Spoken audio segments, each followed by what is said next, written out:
where most mainstream groups after 2 years forget it. Nobody wants their records. So it's like I guess it would be like a last nail in your coffin for you to try to make some big power play. I think so.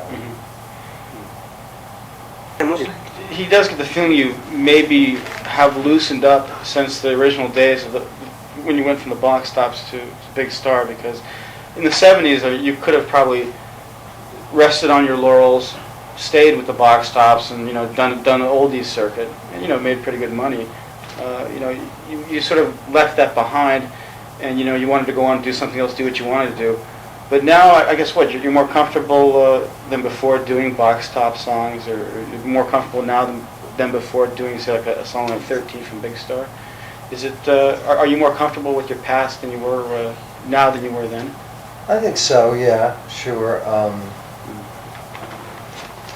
I think as I learned more about music and learned to play better, that made me feel easier in the world in the music business. I mean, just to have the skills to do what you want to do, and to know that you're good, and know that you're good at your craft, makes anybody feel more comfortable. I mean, there's always been all kinds of music that I liked, although at times they've been in favor with the public, and at other times out of favor with the public. And as time passes, those things kind of smooth out, and just being better at my craft makes me more comfortable in the whole field, all the way around.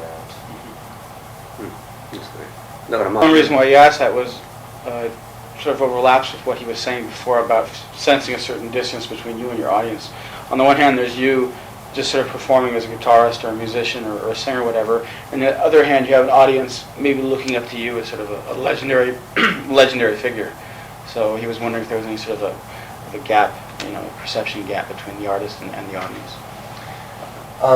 Well, I'm sure there is, I mean, there's a gap between me and anybody who's 25 years old or younger. I mean, as far as new rock and roll groups, I barely pay attention to them at all, I mean, my taste in music and, say, John and Ken's taste in music is like miles apart, They're good at playing Big Star music, and I'll give them that. But I mean, as far as what I enjoy musically and what they enjoy musically, it's a really different thing, and we're at whole different levels of maturity and different times of our lives and that sort of thing. And I like John and Ken a lot and get a big kick out of them, but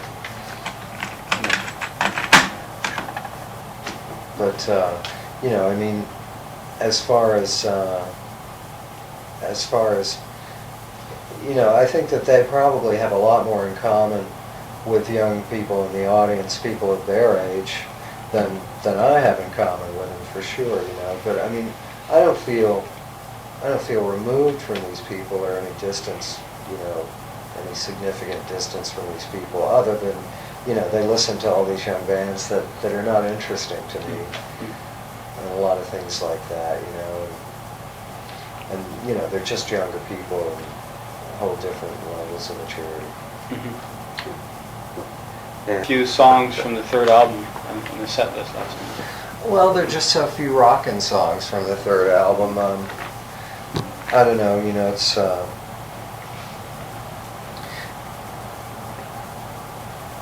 the third record was never meant to be a Big Star record, And I mean, that was only a marketing decision by record companies who got the rights to the thing later.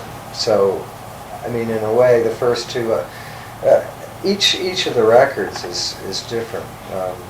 The first one is the real group.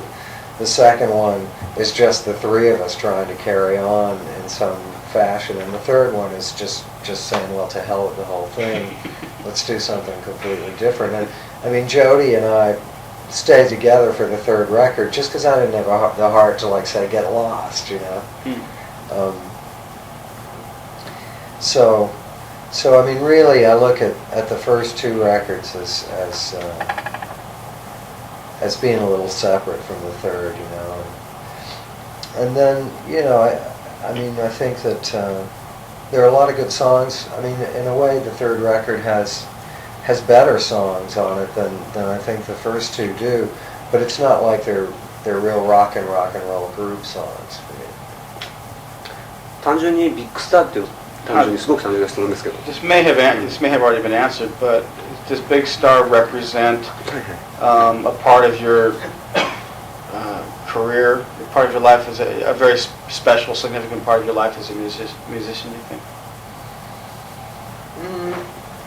The most significant thing about it to me is that it's the time when I learned about working in a recording studio a lot. I mean, before that, I'd been in a recording studio and sung a lot, but I'd never really had my hands on all the controls of the making of the sound in the studio.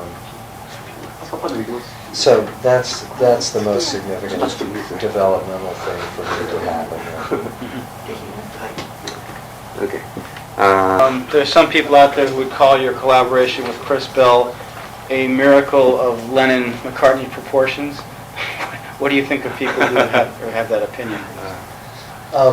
Well, they're hyped up and overblown.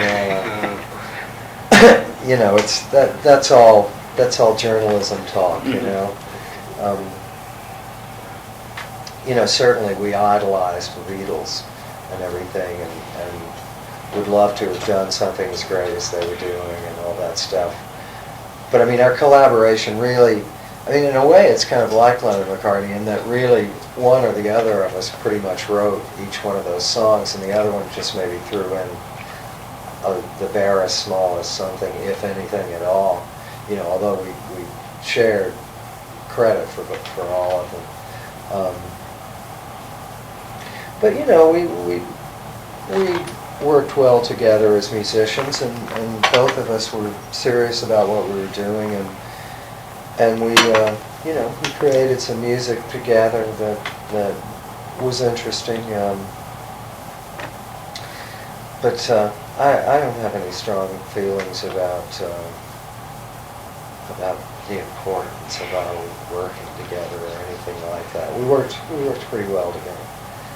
Are there you say you don't pay any attention to the younger bands now. Are there any bands at all that caught your attention? The Teenage Fan Club I enjoy very much. I think they're really great. I think their album is the best pop album in the last 25 years. And it's an American group called the Gories that I worked with a couple of years ago that I really liked a lot. They were two guitars and drums, and not even a whole drum set, just tom-toms, you know.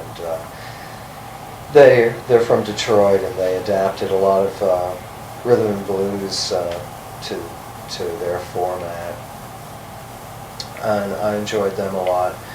But I can't think of another group that really gets to me very much. The other question there was, I guess, this Dan Penn is releasing a new album. Are you aware of that? Or? Yeah, I've heard it, in fact. The songs are all great. The performances are not quite all I would ask for. But, yeah, it's a pretty good album. But Dan doesn't sound as energetic as I wanted him to, and the band doesn't sound as great as I would have wanted them to. I should have been the producer, you know. Okay. Now that you've got a band together for this reunion thing, is there any talk of recording anything? Not really. No, I mean, people have mentioned it, you know, and urged me to do it. But I mean, it's all I can do to make my own records and to try and make a record with them. You know, I think our tastes in music are really quite different among.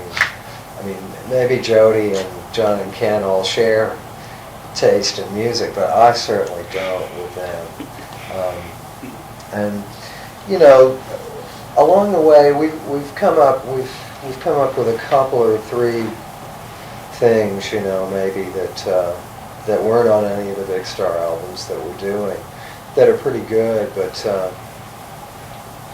hell, I don't have time or the inclination to create the kind of music